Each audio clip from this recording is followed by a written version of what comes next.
Good evening. It is middle-aged gamer guy here, and welcome to our second ever Twitch chat show, all about games, consoles, all the sort of geeky stuff that we love to talk about. I'm your host, middle-aged gamer guy, and with me, as always, as he was last week, we didn't put him off from coming back. We have my co-host, Mr. David Jones. Good evening, everybody. Nice to be here again. How are you, sir? I'm doing all right, thank you, mate. Good. So tell us a little bit. What are you? Obviously, we know we're doing a PlayStation 5 show. So you've got yours, didn't you? I did indeed, mate. Very nice. And what what we've been playing? Demon's Souls on there, of course. Miles Morales, Astrobot's really good. And I got World Rally Championship 9 to have a quick go at. Which is quite nice. Good. Okay. Yeah, not too bad. That's probably the only one we're not talking about. That we'll see if we can sneak that in next week. Sneak it in around the dirt one, maybe. We'll get that. Maybe, yeah. We'll try and have a talk about the comparison between two different rally games, or how one's a rally game and isn't really a rally game. We'll get into that. So we are every week we are joined by a special guest, and this week from the Nerds for Networking group on Facebook. So if you don't know anything about it, go check it out. I am bringing in our guest tonight. He is James Brooksbank, all the way from Liverpool. Hi, James. Hello. Hi. Thanks for having us. You're very, very welcome. Thanks for being here. So, James, avid PlayStation player? Yeah, avid. You got your PS5? Yes, I did. It was the best thing that could have happened this year. In all reality. There's one game we're not going to be talking about, but I know you've been playing, which we discussed last week, Assassin's Creed Valhalla. Is that correct? Yeah, I've managed to clock up an ungodly amount of hours on that in the last. I don't know how I managed to find the time, really, but it's been so much fun. Like Valhalla, I know you don't want to talk about it, but it is pretty fantastic. We can take a couple of minutes because we talked about the fact that. Out of all the big AAA games that came out in the last 2 weeks, It was one that got the best scores. But obviously, it was buggy as hell when it came out. Did you find you had problems stuff with it? I've honestly not seen any sort of like problems so far. I mean, there's been a couple of the normal times where you're walking up and suddenly you appear on top of a wall and then you're back down, or an NPC does something that you kind of like going. Yeah, that's a bit of a glitch, but I've played buggy. I played Assassin's Creed, the one set in Paris. I got that. Oh yeah, that was the classic one. That was terrible bug, isn't it? It was. I mean, that just in itself, the amount of memes that came out from that, it was almost. I was more looking forward to seeing those memes that happen on the TV than I was about progressing the game and killing French people. But it's kind of like it was. That Valhalla is just. I mean, I was a big God of War fan, and it kind of like it feels. They've taken a few cues on the combat to kind of like go with that, and it just feels great to bury a hatchet in somebody and sort of like stuff. It's a lot of fun, and it's a lot. I found it a lot more enjoyable than Odyssey or Origins.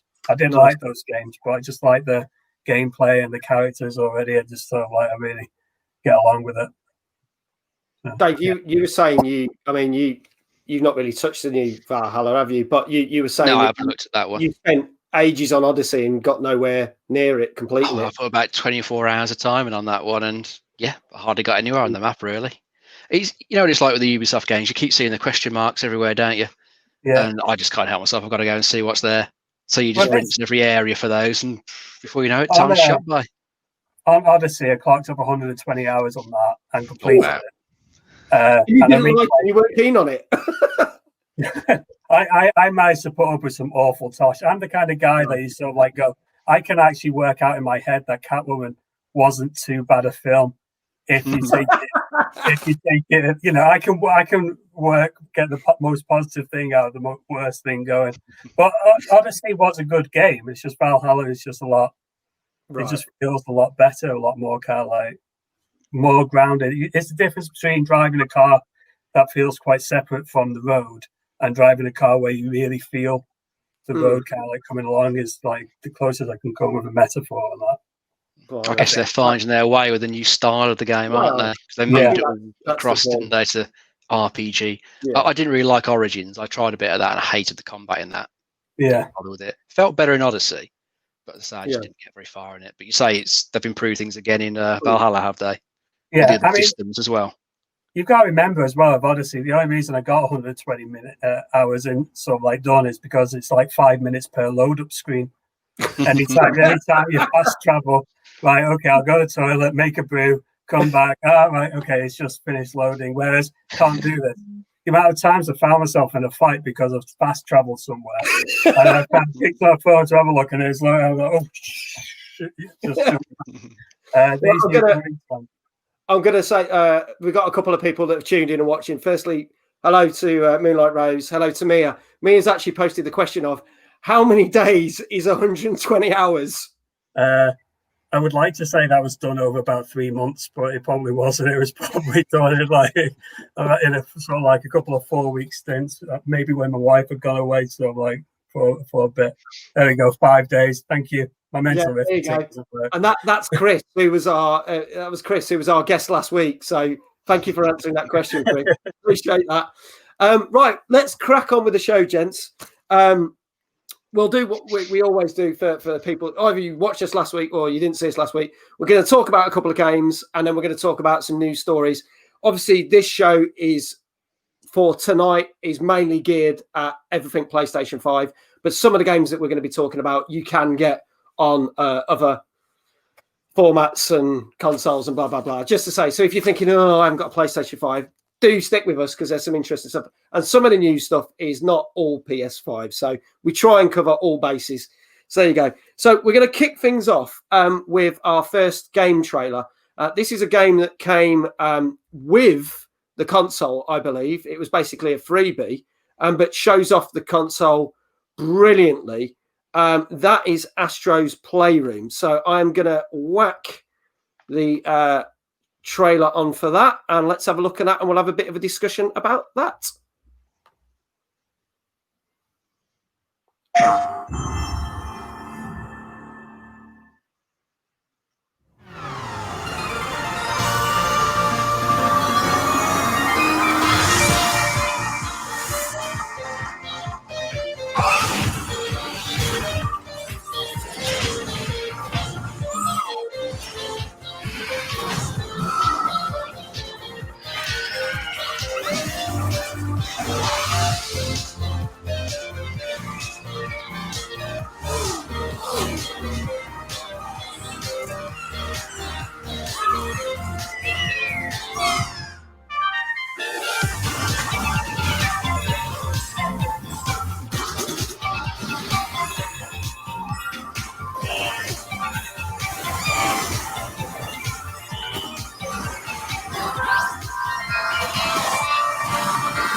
So there we go. That's Astros Playroom.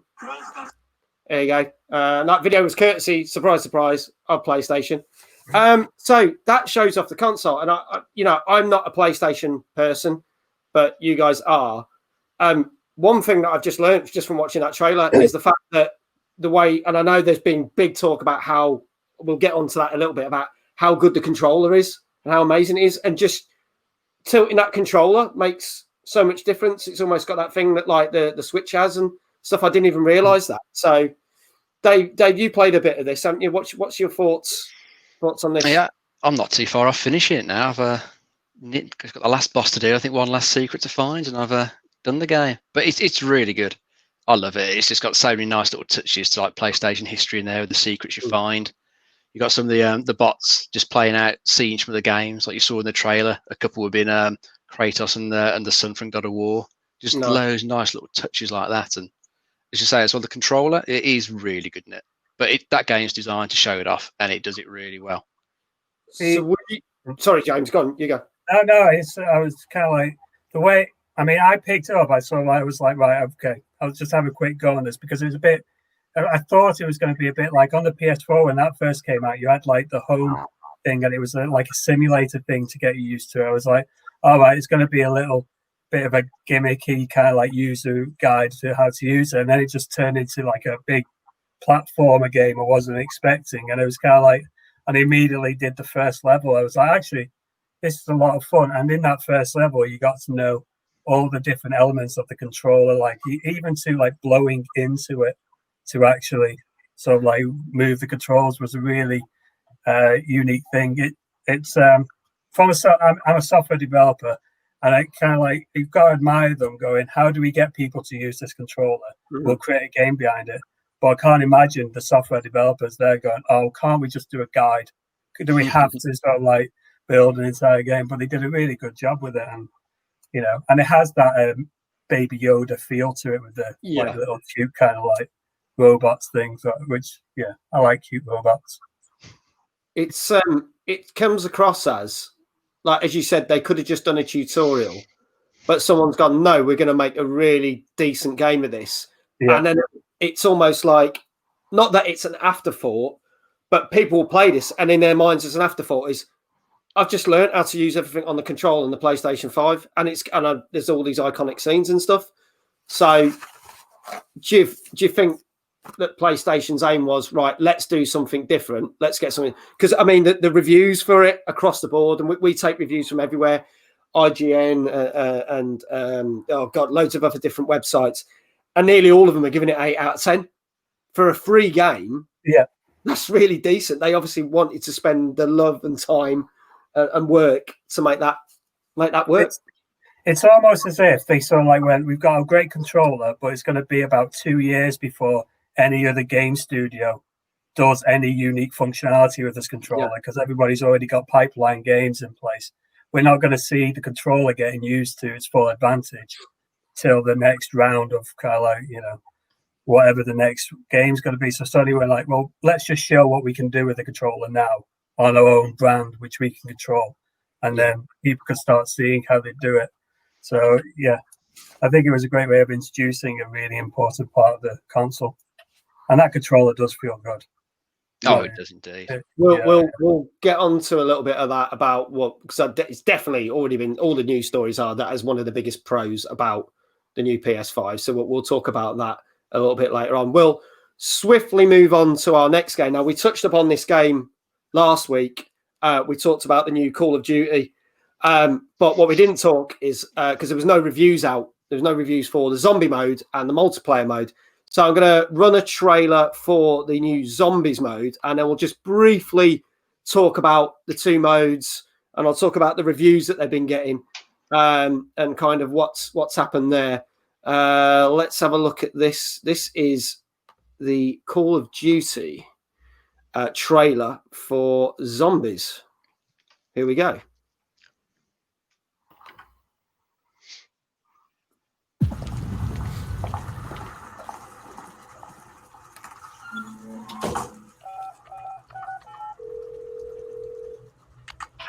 What have you done? Did you get the package? Watch the tape. What the hell is that? The machine.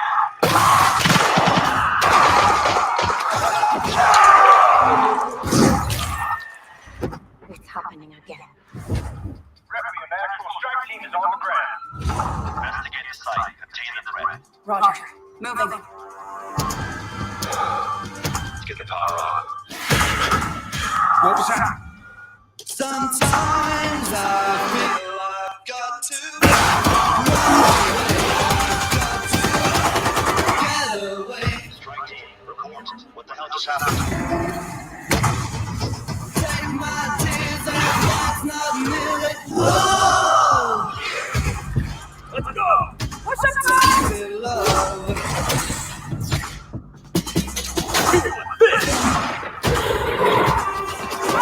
Once I ran to you, now I run from you.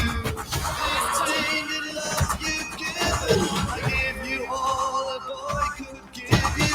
Take my tears and that's not nearly all. Tainted love, tainted love, tainted love. Don't touch me, please, I cannot stand it. See. We can't hold on any longer. Help's gone away. Shit, did you see that?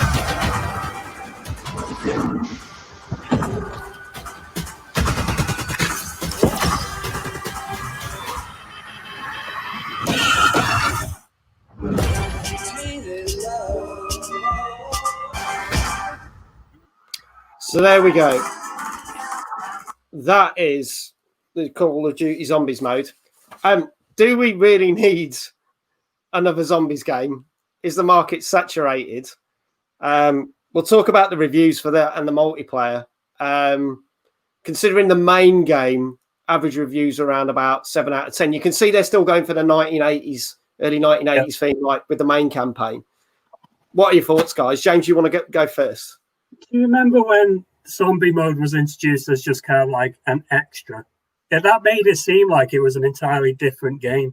And I thought zombies, I thought the zombies mode was that kind of like nice little multiplayer just to kind of like get around it.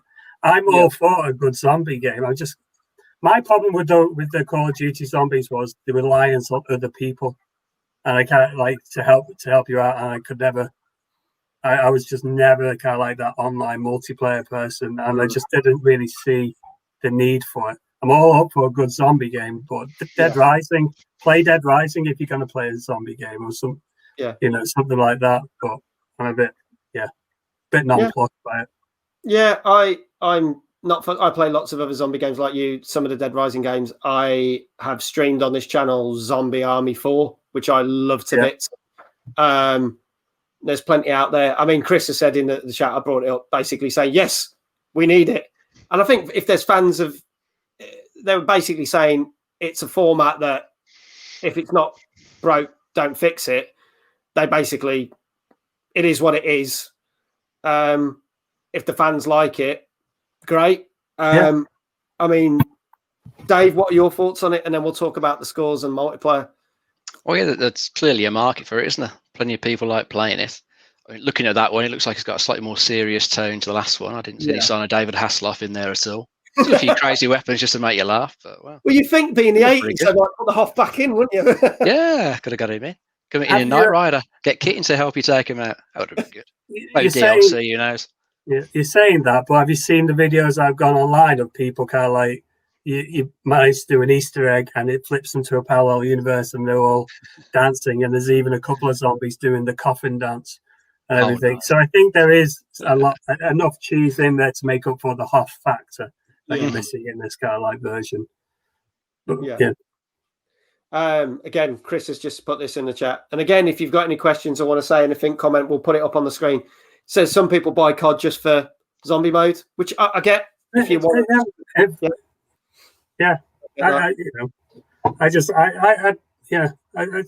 There's other shooters games out there if you don't want the zombies mode, and if you do it well, that's all fine and dandy. It's not my cup of tea, but I'm not going to jump on anybody just for liking a zombie game in a first-person shooter that wasn't originally a zombie game. Yeah, it was all about the World War, and then the average reviews across the board giving about a 7 out of 10, which ironically is what the main campaign got.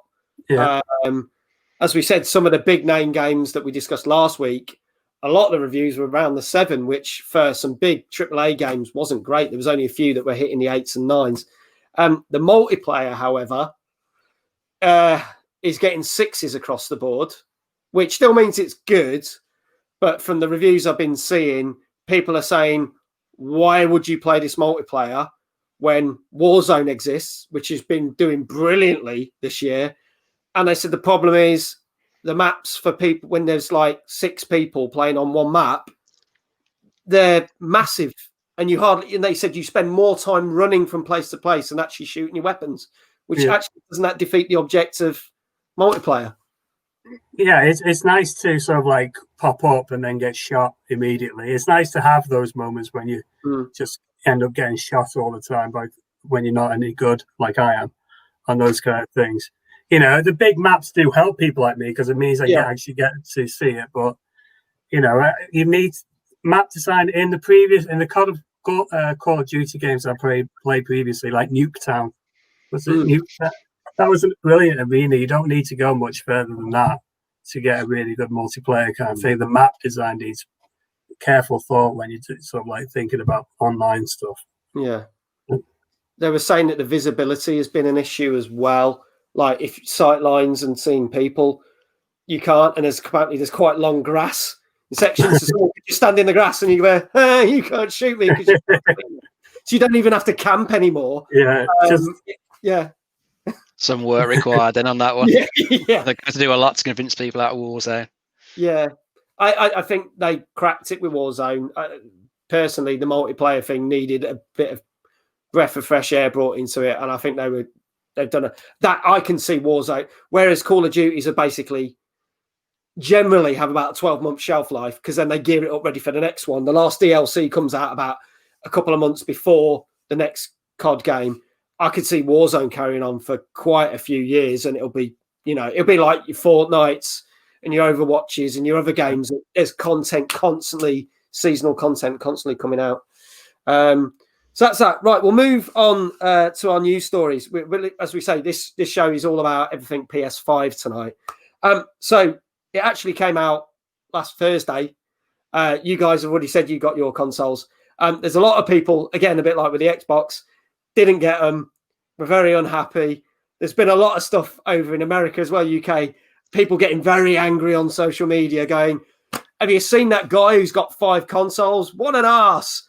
And, you know, and there's people bragging. Like I've seen a video, some guy in America's got like a giant staircase in his mansion. He's gone, I got 12 PS5s. And then there's people going, we're going to find where you live. And we're going to It's like, it's just causing like chaos. But besides all that, and the fact that, you know, it's going to be difficult, that people are saying that the PS5 stands a better chance of you getting something from, I mean, America have said with the Black Friday deals, you stand a better chance of getting a PS5 than you do an Xbox because PS5s are better stocked.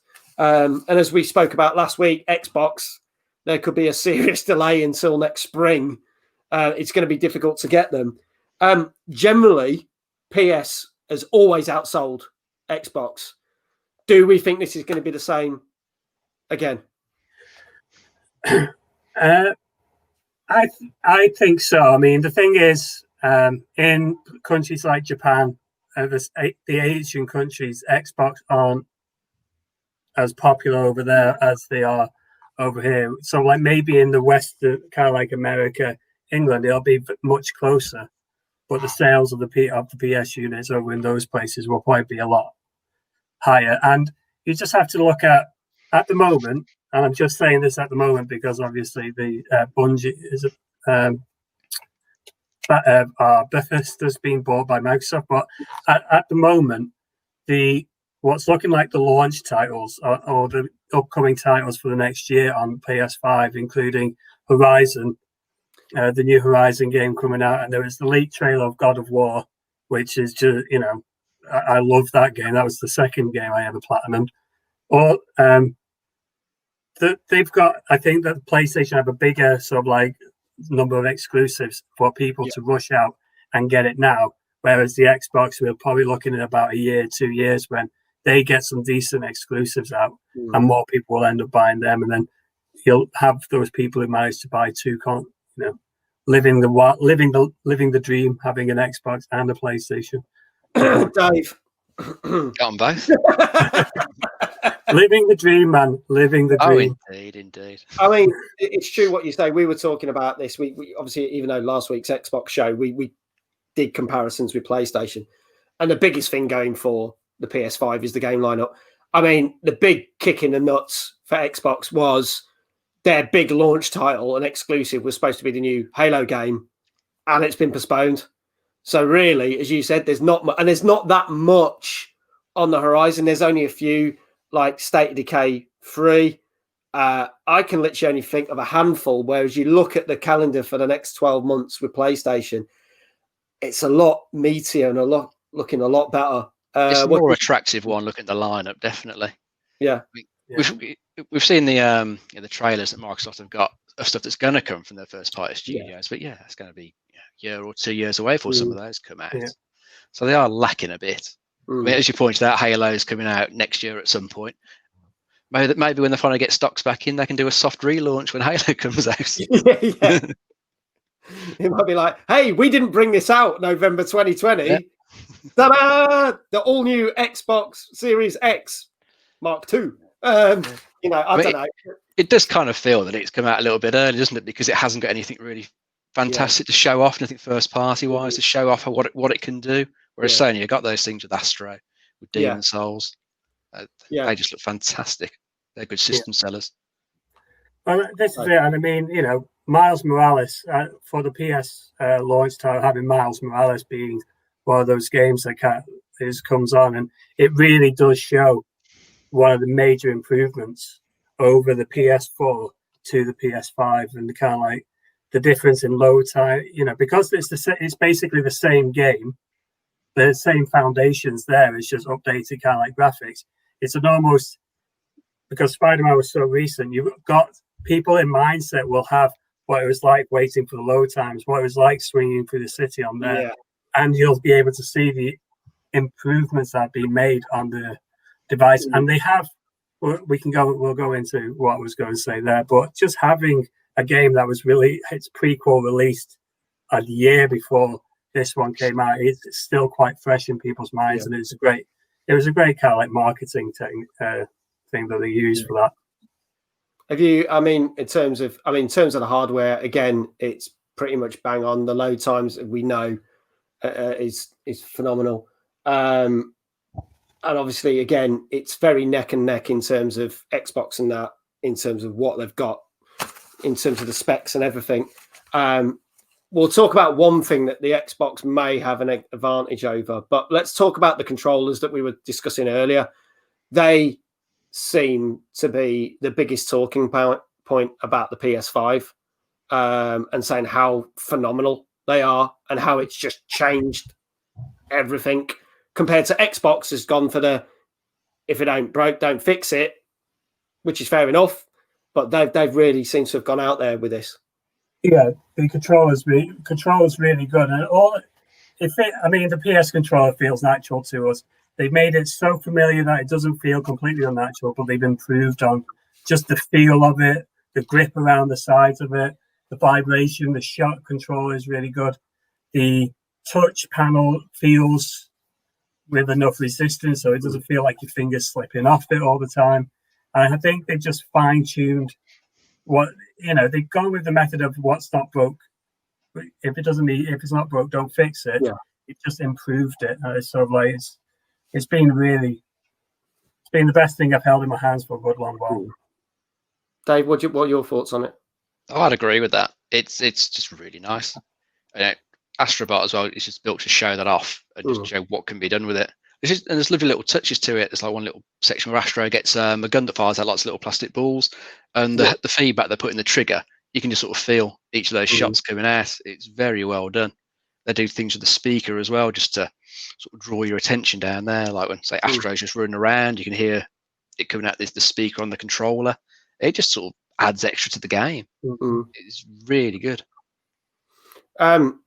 Let's talk about one thing that has possibly is going to be an issue, and that's the lack of hard drive space. Now, it's only a little bit smaller hard drive than the Xbox Series X, but again, we were discussing this, that there is issues with external hard drives and cards and stuff, and the fact that we worked out that you could get 6 of the big titles like your Call of Duty, Valhalla, Assassin's Creed Valhalla, etc., and you would fill your new PlayStation 5 with 6 games, And if you wanted anything else, you have got to literally delete a game to put something on. That, to me, seems pretty bad.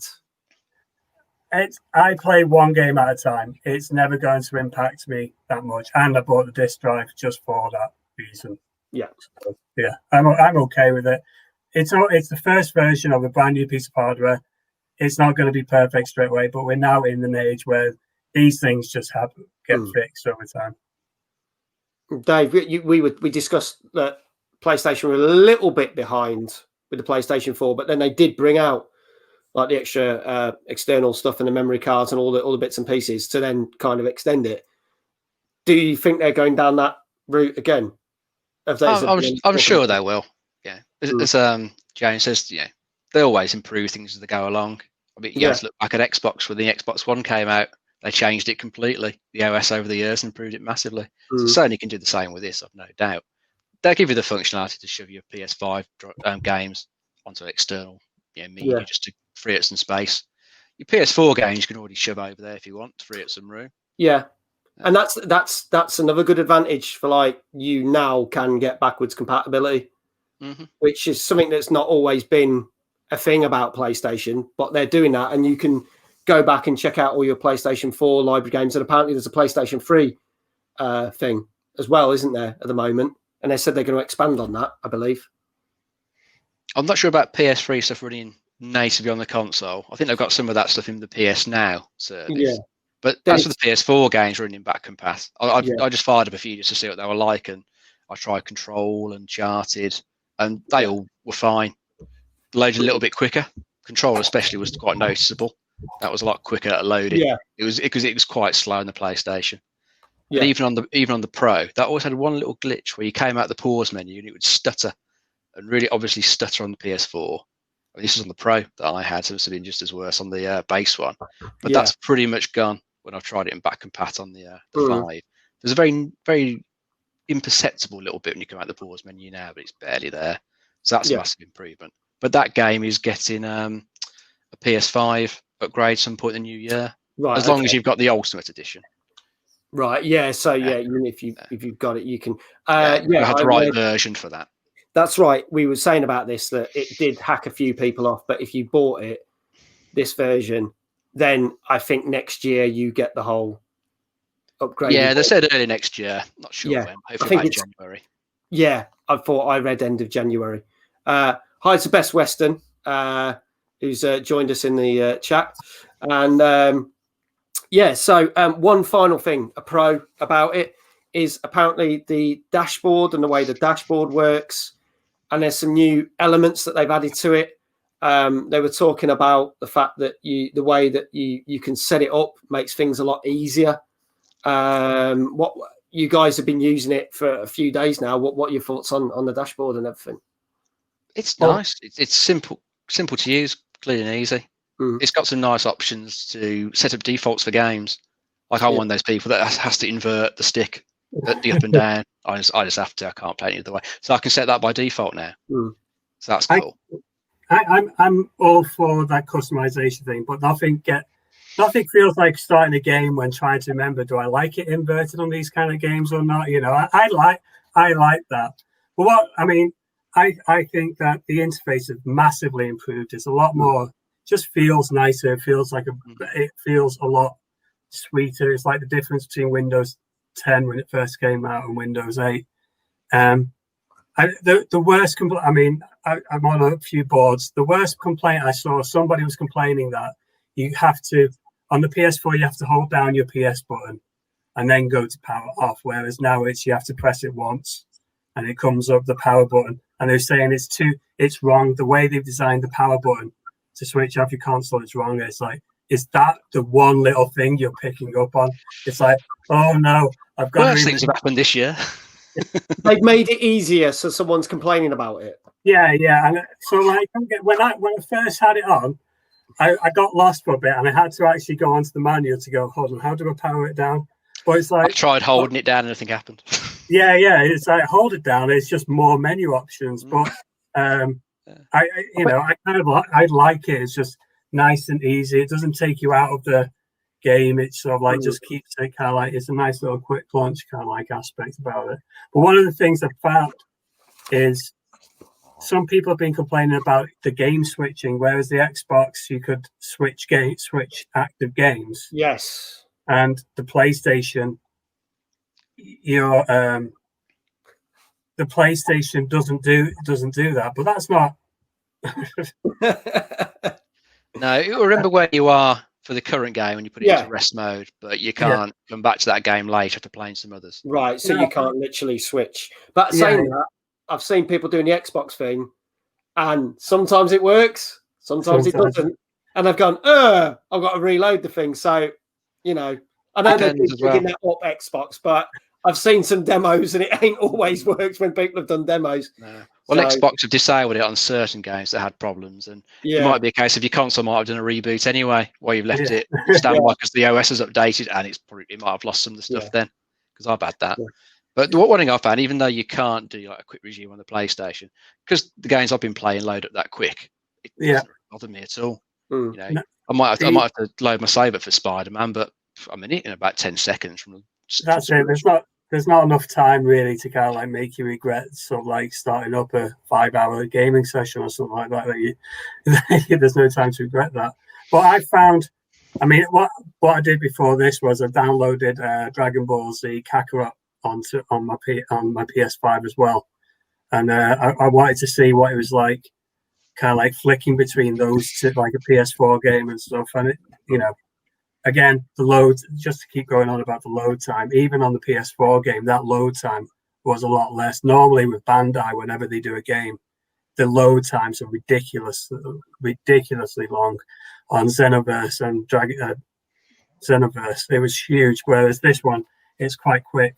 So, and that switching thing just doesn't become a problem, really, for me. Because the other thing is, I'm an RPG fan. If I'm playing a game, I'm not going to go, oh, do you know what? I suddenly want to play something else. I'm kind of like, that's my day. That's the game of the day that I'm playing on. So I've not found that a problem at all. Okay. All right. Awesome. Well, we'll move on. But what's interesting is, again, we talked about that. There was overall review scores for the Xbox and generally got 8 out of 10. I'm going to say to you, what do you think the PlayStation 5 got across the board? What do you reckon? I'd like to say 9, but it might be about the same. I think there's pros and cons with each. Yeah, exactly. What do you reckon that the scores across the average board were? I'm probably going to say it's probably got an 8 across the board. I'd give it a 9. Yeah, but I think it's probably got an 8. It has, which has not helped the which is better argument. It's basically just gone. A lot of the reviews are gone. Yeah, we like this one, and we like this one, and we're going to sit on the fence, and that's it. It's kind of like the Harry Hill kind of like thing. We like Xbox, we like PlayStation. There's only one thing, you want. Have a fight, that's it. Yeah. We can get the Switch to referee it, so that'll be all right because he'd be online. Right, we're going to move on with some more games trailers.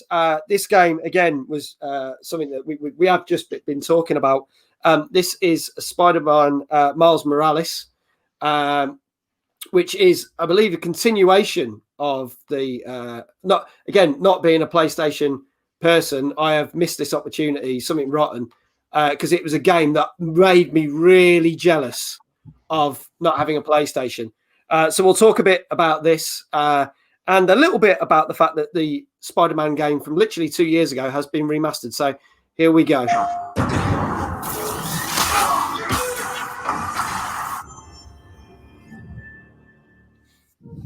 Look, I don't know if I'm ready to fly solo.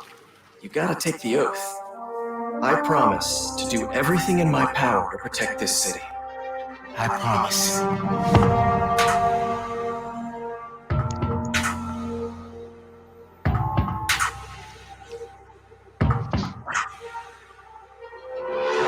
Whoa.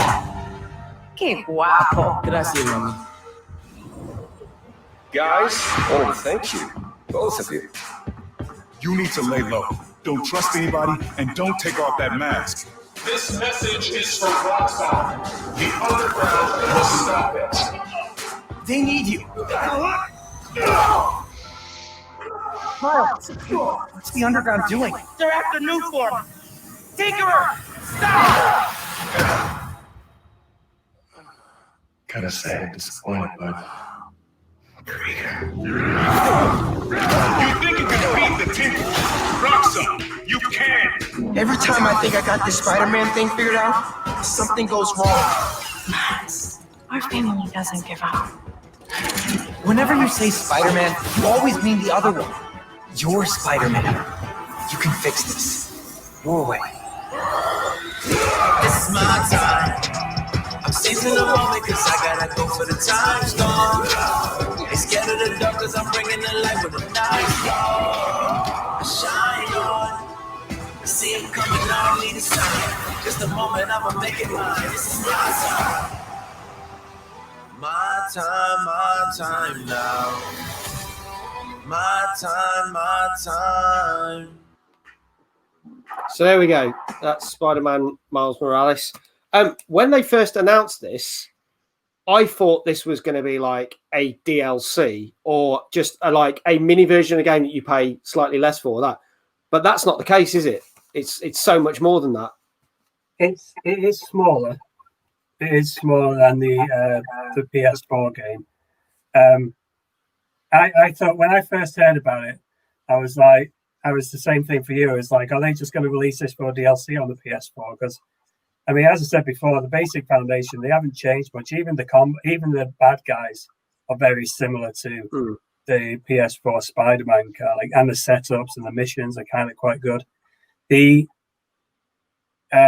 Where it's really made a difference to me is there's been a massive improvement on the graphics. There's a lot of little subtle nods that they do on the character development. Like there's bits where in the first game, Spider-Man was very much, he was already Spider-Man. He was quite advanced in his knowledge, whereas this one, whenever you're webbing people up, if you notice a little lot, he loses a little balance and he has to kind of do it. There's a lot of little touches like that, which I like. That there's just, and as Spider-Man is my favorite comic book character, and I've grown up with him, so so I know that character so well. So I was really hesitant about playing Miles Morales because I'm not as big a fan of Miles Morales as I was Peter Parker. And I was concerned that they were going to go, we're done with Peter Parker now. So I was like, don't really want to enjoy this as much. But it is a really great example of what the PS4 could potentially do. And there's a few nice little touches in there that I really like as we're going along. Yeah. Dave, your thoughts on it? Yeah, I'm finding the same things, really. It's just a nice improvement. It's got some good moves to it as well, some nice extra bits of the combat. You've got all these venom moves that you learn early on that help you control the crowds that come at you. That makes it pretty good. It is nice just sort of seeing the characters make little mistakes, like when they're fighting, when they're swinging through the city. Just see those little animations. You think he's not quite used to this yet. And I'm liking the characters they've put in so far. They seem pretty good, well-rounded characters. It's one of the things I always liked about the Uncharted games. The characters are always well written, and they seem really well written in this one as well. Yeah. The only thing I find with the Spider-Man games is the way they do the open world. It feels like some of the little bits that pop up are just little bits of busy work just to make you do. It's like there's one little bit where Miles meets up with a girl that he's friends with, and they find a time capsule they buried on top of the skyscraper, and then just so happens they bury blinking loads around the whole city. There you go and find those in each district. Okay, right. I mean, they're the loosest possible strands that you can have as kind of like go and fetch. Kind of like in the last game, it was backpacks. Like Peter Parker just left backpacks all over New York. So must have cost them a fortune in backpacks. How did May not kind of like? That's how May knew. She was like, "How are we getting through backpacks so quickly on this kind of thing?" But one of the things, I mean, that's what I like about the next generation consoles. And you saw what they were doing with it in the PS4 with God of War, where it was just very, very small little light touches to make it more immersive, like Kratos slowly becoming more accustomed to his kid. And they're putting a lot more production into how the characters are reacting with each other. And that's what they did really well with Myles in this game. And there's sort of like little things like in one of the suits, you have a reflective surface and you can see the reflection change as you're web slinging along. Just little tiny little things that just make there's only so far you can push a game, and then you've got to polish it up. And it's these little bits of polish that I kind of like really, that's what comes over to us. I have had my only PlayStation 5 crash though. Okay. Spiderman doing Miles Morales, and I panicked. So I've not saved. I forgot autosave's a feature these days. There's something that obviously we touched upon is the fact that they also brought out Spider-Man Remastered. Now, normally you'd go, it's a remaster. The game is only 2 years old. We had a conversation with someone else about the fact they've done all the Mafia games again. And they were like, well, why did they do Mafia 3? Because that's only 3 or 4 years old. But I think there's a point for that. And the fact that, and it's interesting to see the review scores, and we'll talk about that in a minute, is the fact that they say, if you've played that and you do play the remastered version, you'll notice some massive differences. But anyone who hasn't got it, you've got to get it. Yeah. So, it's, I didn't go for the remastered, as I was saying to you before. I caned that original game. I couldn't get anything more from it past just web slinging along and just doing things. But the fact as I couldn't justify paying that much just to get the face reskinned as Tom Holland. Yeah. I got that in Miles Morales. I didn't really, and it feels weird. It looks weird. I'll be honest with you. It's Spider-Man's voice from the game, but Tom Holland's face just doesn't. Yeah, there's something a bit. Yeah, Uncanny Valley can't like territory with that. I think that it's always a problem though when they change. The design of a character like that. You just got used to it in the previous game. It's always going to be jarring. But if you're going to come to it fresh, you won't notice. No, exactly.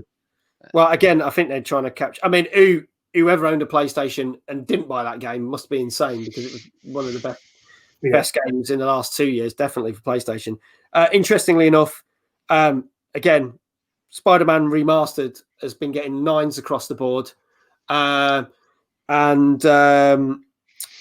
Miles Morales. Interestingly, little different. Some of the high-end reviews have been giving it 9. Some of the low-end reviews have been giving it 7, interestingly enough. But it still sits up there. Best Western's just dropped in a question. Says, I know I came in late, but did you talk about the control for PS5? Yes, we did. And we did overall. So, we're not going to go back and talk about that. But and watch this on the YouTube channel. It will be uploaded in the next couple of days, and you can go back and watch. But we did talk about that, about 15 minutes ago? Yeah. So skip to about 30 minutes on the YouTube catch-up version, and we'll talk about that. But generally, the consensus, just for you, Best Western, is the fact that it's awesome. The controllers are awesome. Yeah. So, we didn't mention the triggers. No, we didn't. Do we want to mention that briefly? We squeeze that in. Should we talk about the triggers? Squeeze. I mentioned the triggers briefly with Astro, didn't I? Yes. Yeah. The triggers are good. Yeah. Cool. We'll do that. We'll move on. We'll move on to our next game. So this game actually came out a couple of weeks ago. So it did actually land well before the PlayStation launch, but you knew you could play it. So it's a rallying game. The series has been quite popular, which is Dirt 5. We're also going to talk about another game which we haven't got a trailer for, which Dave's been playing as well. But Chris, who was on, and I'm sorry about this, Chris, I know you're watching, you're our guest this week, and we didn't touch on it, but we couldn't cram it in. But we are going to talk about it this week. This is the Dirt 5 trailer. So let's have a look at this, and then we'll discuss about this game. You ready to shred some tires? Wreck some suspension? Maybe lose a panel or two?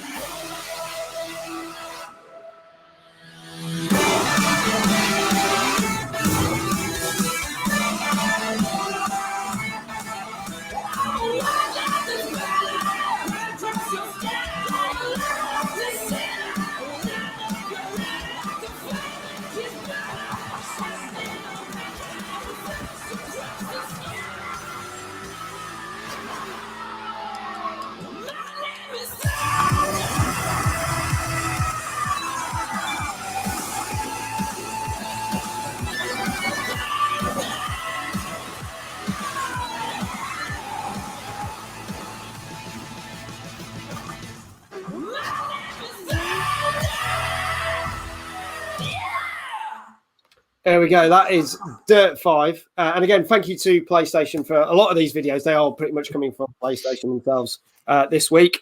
Dirt 5, normally a rally simulator. I actually did play some of Dirt 4 on this very channel to kind of say, well, this is what the last game was like.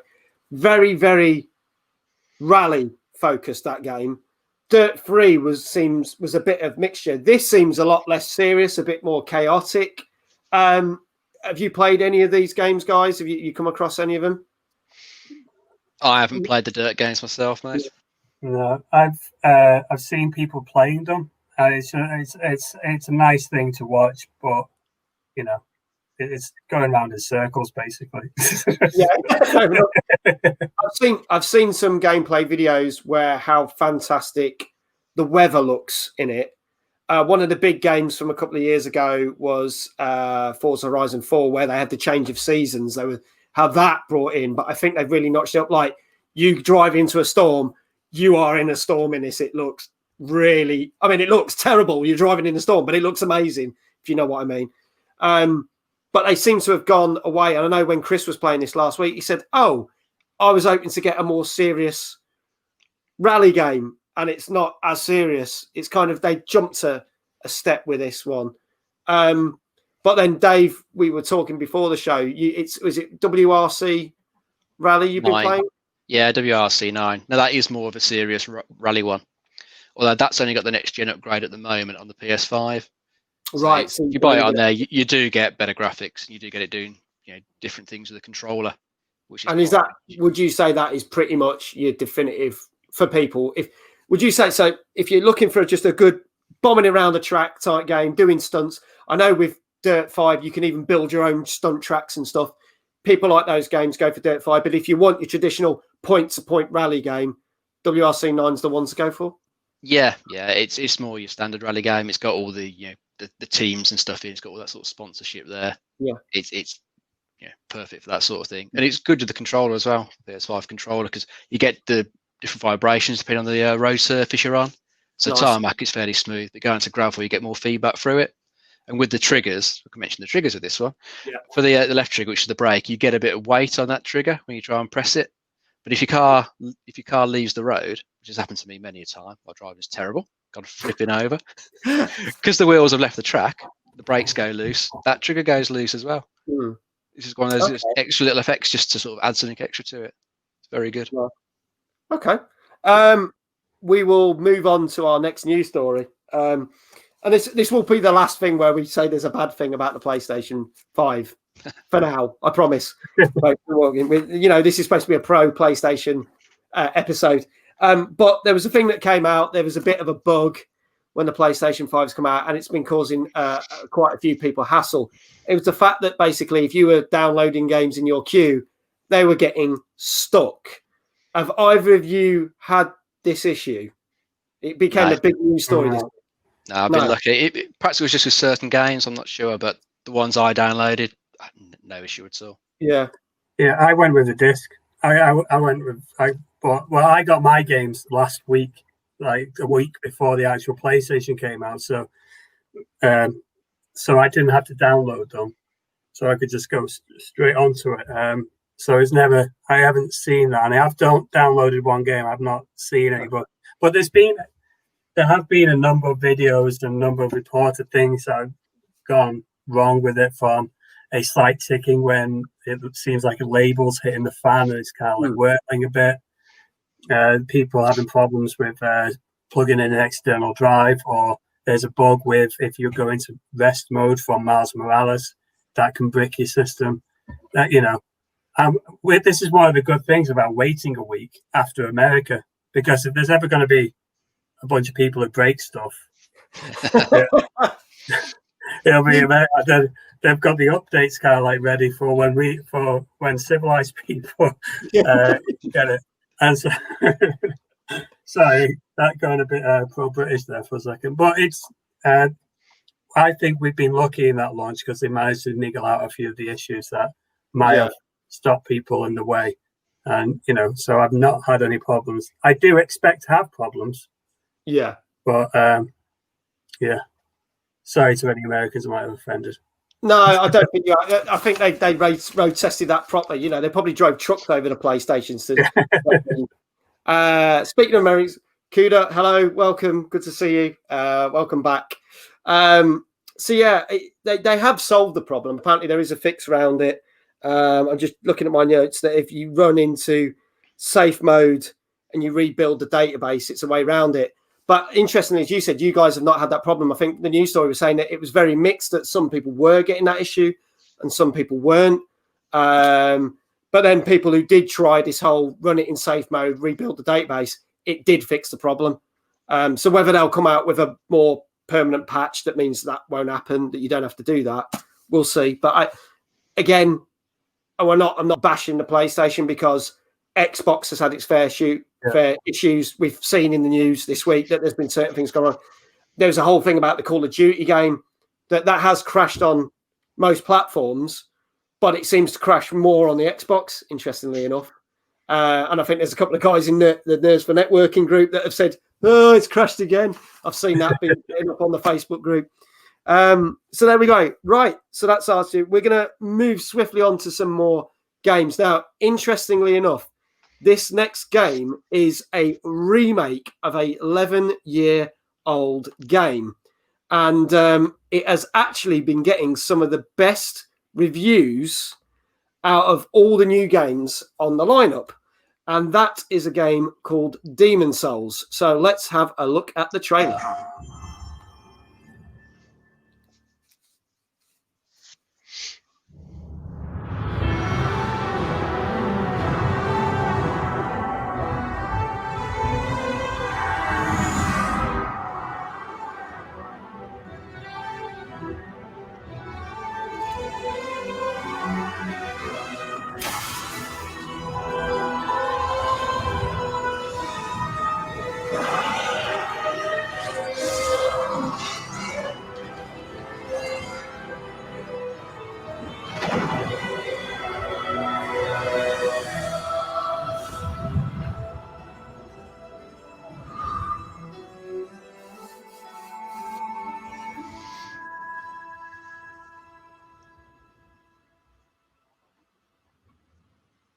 So there you go. That is Demon Souls. Now, I'm going to be totally open and honest about this. I do know that this is very similar to Dark Souls and games of that ilk. And I know there's a big fan base. I know those games can be very punishing. I can't stand stuff like that. I like games that are difficult, but games that really end up kicking your ass constantly, I don't. That's not fun to me. You know. What do you guys think? I agree with you. I'm all for a good punishing game when I'm emotionally invested in the story, and that's what I've played. I've played them games before, and it's just not. I get beaten up by the first couple of people that you come across, and then I die. I've not got enough story or enough edge to kind of keep wanting to play and learn more about that character, because I keep getting killed before any actual development goes on. But that game does. I think I'm probably going to wait for it to come on sale, and then I'll probably download it and play it for a day, and then go, I'm going to play something easier. Play Spider-Man for another couple of days instead. Dave, what do you think about games of this ilk? Or have you played any of the Dark Souls or Demon Souls before? Yeah, I've tried a few. I've tried Dark Souls and I've played a reasonable amount of Bloodborne. Yes. But I kind of, with those previous ones, I kind of got to the point where I've hit a boss that just absolutely kicks my ass. And I never seem to be able to read the patterns that well. I've never been particularly good at parrying in these sort of games, which I always need to do. But I did buy Demon Souls because I managed to get a decent deal on digital for it. So I thought, why not? I'll give it a go. And it is quite the looker. Good looking game. Yes, it's blinking hard. I've died quite a few times, but I'm persevering with it. I'm trying to sort of work out where to go in the worlds because it opens up quite quickly. You can go into some of the early ones to get things to help you. Yeah. I'm playing as I think it's the royal character where you do get some magic, so you can use a bit of distance, a magic spell over distance to help. Because some of these enemies, they just come straight up to you. If you're just doing a sword fight, they can take out in one hit. But at least the magic, I can keep them at bay, keep the distance, and it's not too bad, a bit more manageable. There might be a few purists who don't like me using the magic, but I'm going to try it that way. See how I go. I do like intricate combat. I do like combat systems that are very well developed and very like responsive. And yes, dying repeatedly does add that element of kind of like, I've got to improve that. You've got to constantly kind of like be on your game about it. But you know, I'm 38 now. I don't have the time to kind of like to sort of like remember. Oh yeah, the boss kind of like swings that way and then that way. Can't be, you know. I just want to find a nice little indicator, like on Batman Arkham Asylum or Spiderman, that tells me when I'm supposed to dodge. That's where I need to be. That's my kind of like level. They should have put quick time events in it.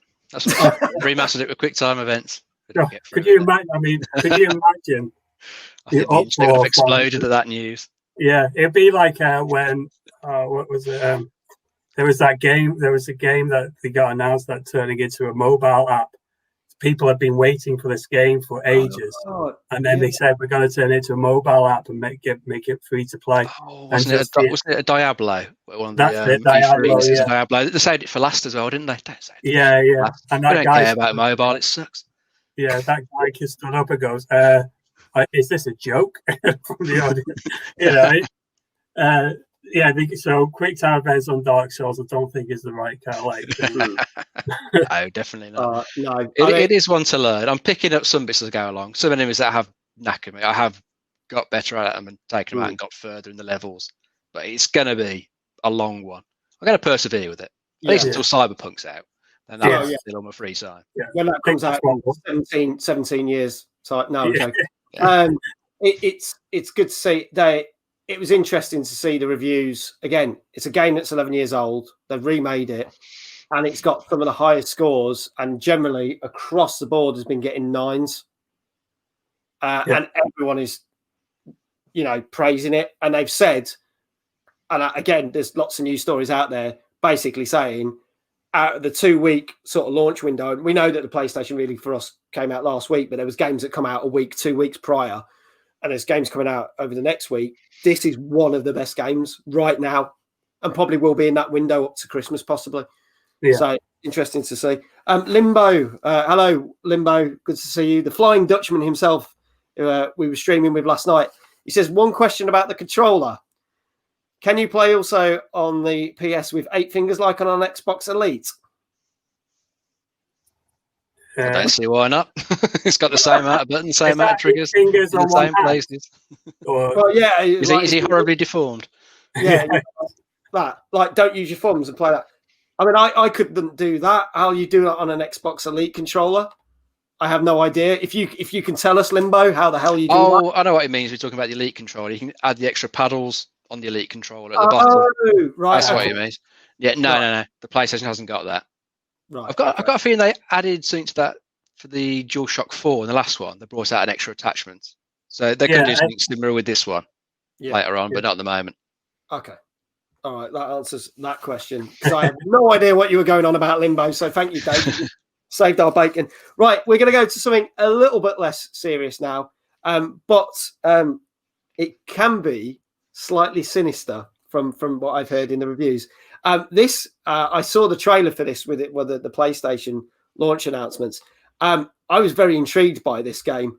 It just looked all fun and cutesy until you realise there is something a lot more behind the scenes of this. And this is Bugsnax. So we're going to play the trailer for that and we'll have a talk about this.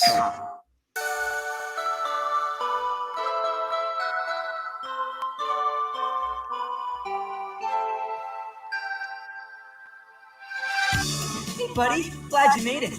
I'm Bilbo Fiddlepie. I'm supposed to take you to Lisbeth, but she's not here anymore. She went hunting for Bugsnax, and she never came back. Everybody else went off on their own. But if you catch Bugsnax for them, maybe they'll come back. Then you can ask them what they know, and you can find Lisbeth. Lovely gal, that Lisbeth. She could rival me in wits, and Chandler in arm wrestling. But she does have one weakness. When push came to shove, she abandoned us. And I surmise that was the death of her. Can we talk about something else? Dog, this bird is alive. And we're not gonna leave her behind. Great. Let's get to it then.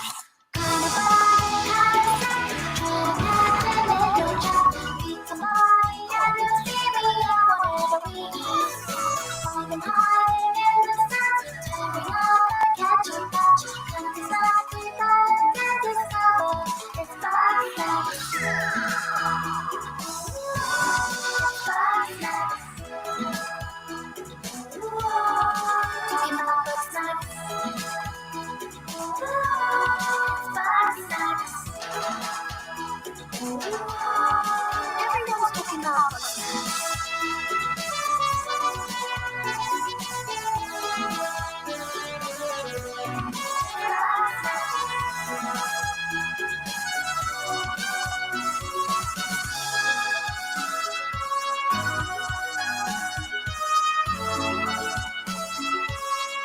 All right, buddy. It's time to find Lisbeth, catch Bugsnax, and bring us all home. So there we go. That is Bugsnax. Now, it doesn't show off the PlayStation 5 in its best light, and a lot of the people that reviewed it said, you know, it's a cutesy game. But it is a lot more sinister in the fact that you go there, you think it's going to be this kid kind of game, but you're actually basically playing the detective role. And there is something apparently a lot more sinister in it with the plot. And they've actually said that the last 30 minutes, action-packed 30 minutes, and the twist at the end actually makes this a game that you might not consider, but then once you've played it, you'll go, oh my God, how good was that? Because you think it's aimed at kids and it's not necessarily aimed at kids. So intrigued me now. Yeah, try it has. This is the thing. And whatever you eat, you become as well. That's a big thing. So if you eat a strawberry, your arm might turn into this weird strawberry thing, and it all gets a bit weird. And there's just all this whole thing that they're eating stuff and they're changing all the time. It's all a bit, there's all this underlying thing. That's it. It looks interesting, but it's also sort of like a shiny example why you shouldn't let game designers do drugs. It's just so what exactly was going on in the kind of like, I've got a great game idea. All right, go on. You know, it just seems like it, but that's one of the beautiful things about like gaming is it sort of like allows you to take these now, and the way that games have gone now, it allows you to take narrative, like certain choices, to develop a narrative that is quite surprising because people are willing to put that time in. And when you're spending 60, 70 quid on a game, you want something that's actually going to pay off in some sort of like small way. But, But with this one as well, you haven't got to pay that amount because it is free on PS Plus at the moment. Oh, right. If you got the console, I'll just go and grab it. I've grabbed it. I haven't downloaded it or played it yet. Okay. You'll have to let us know next week what you think of it, Dave. We'll have to... Yeah, I might actually kind of like, I might give that a play. I might kind of like, you know, over Christmas, having a few whiskeys, just settle down. Do a few drugs, get into the developer's mind. Get in their headspace. Yeah. That's it. Yeah, you survived COVID 2020. You might as well like leave on a bang. Playing Bugsnax. All right, cool. We're going to move on to our next news story. So a game that we keep mentioning and we keep saying that hopefully will come out in less than 2 weeks' time is Cyberpunk, but it's hit the news that there's been a number of leaked versions of this game and stuff that is getting removed off YouTube and other channels, but as soon as they get it taken off, it ends up back on. And someone has been leaking content from one of the story threads, the first 40 minutes. And there's a lot of disgruntled people out there because they're saying it's spoiling story elements. But obviously, the CD Projekt Red, basically said, don't watch it. Like if you're worried you're going to get spoiled, don't watch it. Just watch the correct channels, like the content we're putting out and the behind the scenes stuff, and then enjoy your game when you get it. What do people think about it? I'll start with Dave. We've had this thing happen before, haven't we? With games and stuff getting leaked and spoilers and stuff. What's your opinion on it? It's happened with multiple games over the years, hasn't it? I mean, Last of Us Part 2 was the most recent example. I mean, that had loads of its cutscenes leaked. And a lot of people took a lot of the story the wrong way from that and made their own mind up. and got into quite a tiz about it. Mm. I think I managed to avoid the worst of it. I saw one spoiler that someone posted in the forum. I then just avoided any forums to do with Last of Us until the game came out, and it was still a really good game. I thoroughly enjoyed it. But it's unfortunately inevitable these days, isn't it? Especially with this game being delayed yet again. The discs are already out there somewhere. Warehouses waiting to be distributed. Yeah, we've seen pictures of Amazon warehouses going, we got them. Yeah, people are just going to get their hands on them, aren't they? Yeah. Pass one out to your mate. There you go. Take it back, film it. There you go. Post a bit online. You don't have to go and watch it just because someone's posted it. No. I think that there's more of a. I mean, it's 40 minutes. Witcher 3 is another over 100-hour game. 40 minutes. If somebody was going to show you 40 minutes, unless it's the very end of it, it's not going to make too much difference on where you go with the storyline. People are picking. I think there's more of a problem where it's kind of showing where's these leaks coming from, and is that a result of the environment of their developers? Because they're in this crunch thing. Is this disgruntled developers who are going, we need, there's been obviously in the headlines, CD Projekt Red have been in a bit of trouble with the crunch time developer kind of like things, and why are they leaking it? What's kind of like going? Or is this a marketing, i.e., Ryan Reynolds when he leaked that Deadpool? Yeah, it was sort of like kind of like a wink and a nod, kind of go, "Oops, we leaked it. Who leaked it?" That kind. Is it? So it's what are they trying to do? Are they trying to market? Is it marketing it, or is it a disgruntled employee? And the way they're acting, I think it's sort of like there's something more troublesome in CD Projekt Red, which I'm hoping isn't a long thing because I really want Witcher 4. Yeah.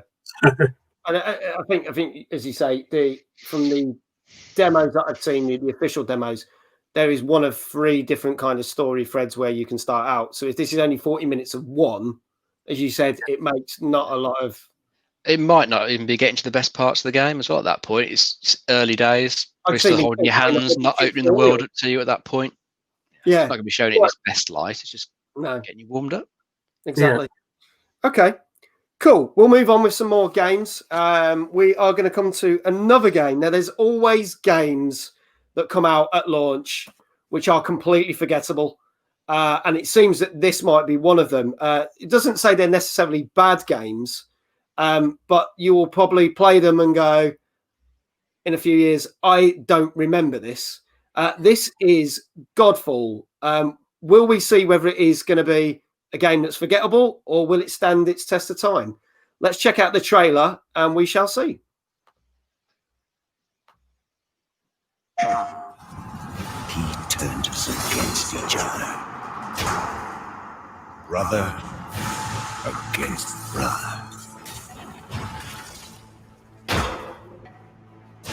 Macros tried to kill me. He failed. His reign ends with me. You can count on us.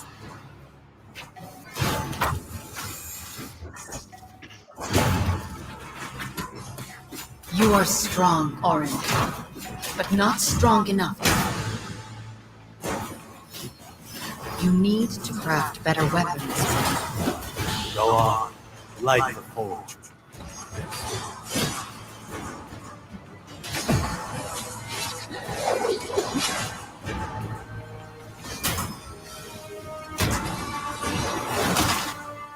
All are unworthy of my master's true word. When you defeat each of his lieutenants, their strength will become your own.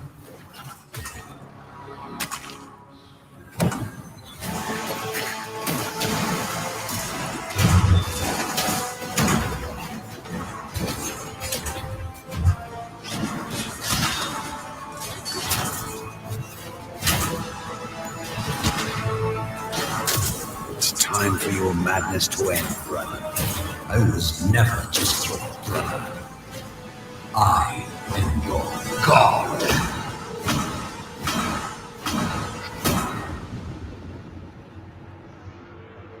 I'm ready.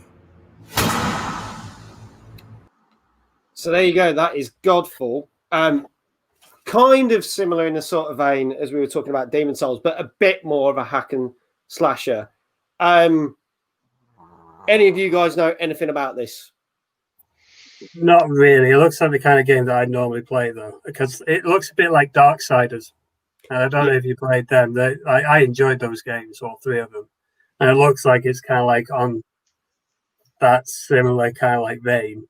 Is it a game I'd pay the full amount for? Probably not. I'll probably, hopefully by the time I've completed Valhalla and Miles Morales, that will have come down. I'll probably pick it up on a discount.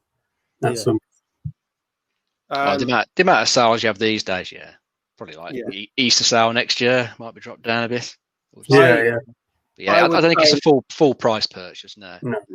I can tell you from the reviews, people are saying it's a completely forgettable game. The story isn't fantastic. It is pretty paper thin. It's getting averages of 5 or 6 across the board. So I would say that if it is your kind of game and it's that thing, wait for it to go cheap. It'll probably be on PS Plus in February, March time. Yeah. Just kind of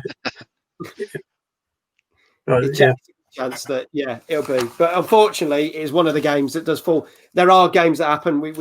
I think we brought this up very quickly that there was a game that showcased the Xbox One off brilliantly, which was Rise, Son of Rome. It looked fantastic, but the gameplay was dull as hell. And I know for a fact I never finished that game. I got bored of it halfway through because it was just, look how showy it is, look how fantastic it looks. And I think that's kind of the way that's going. The other problem that game's got is it's released the same time as those of other much better games that you're just going to want to spend your money on instead. Spiderman, Demon's Souls, whatever. Well, we've just gone through in the last hour and 20 minutes a ton of games, and the scores for these are better than a lot of the games we talked about last week. So there's plenty of choice out there. So I think it will get left behind. Mm-hmm. The other thing is that kind of game. There's some really good-looking kind of like hack and slash kind of games. I don't know if you saw. There's like a Chinese mythology one that kind of like looks like it's going to be something really unique to the genre. This one just seems like interchanging with any kind of like with any Bayonetta, Darksiders kind of like kind of like feel to it. Heavenly Sword-esque kind of like feel. Yeah, so forgettable. Nothing really in the trailer that grabs you, is there? You just kind of watch it and it's like, looks pretty.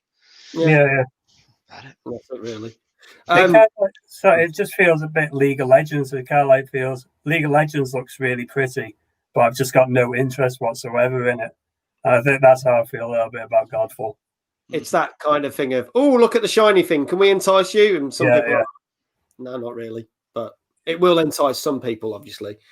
Now, I know, James, you've literally have got about 10 minutes left with us. So I'm going to jump into something that we were going to talk about later. But I thought, let's talk about this because just before we started the show, I mentioned it now. It's not new news that there is going to be a Monster Hunter film. We'll talk about the whole aspect of that. But there is a brand new trailer that literally came out a couple of days ago. And this is actually the Chinese trailer, which is, for some reason, I actually think this makes this film look a lot better. We'll talk about if you've seen the other trailer or not. But we are going to look at the official trailer, Chinese trailer, for the Monster Hunter movie based on the computer game. So let's go check that out. Remnants, an ancient civilization. Guard their technology with the most fearsome of creatures. Now, you ready? Any second now.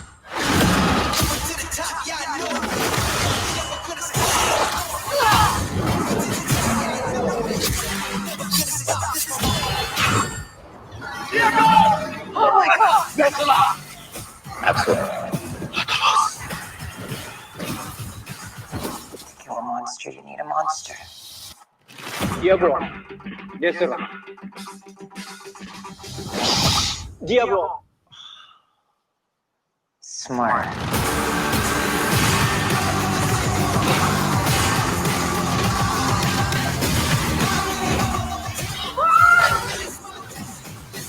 Next time, your best!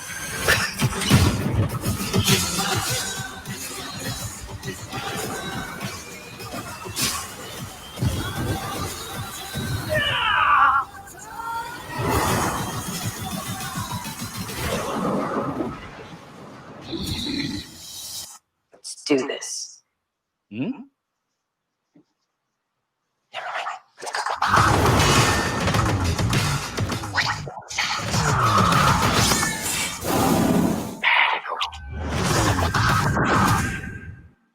So there we go. That is the Monster Hunter trailer. Now, I saw the first Monster Hunter trailer and thought, this looks like a pile of shit. Because it was like a load of US Marines that get time warped into another land, and you go, what the hell has this got to do with Monster Hunter? Watching that trailer, I'm like, okay, this looks more like what the game's about, especially with that end scene with the cat. Now, it's no secret that this is another Paul W.S. Anderson film. If you don't know who that is Mila Jovovich's husband, who basically casts her in all the Resident Evil films and has done Resident Evil, Death Race, and he's basically what you would call someone that does a lot of B movies but has a massive budget for them.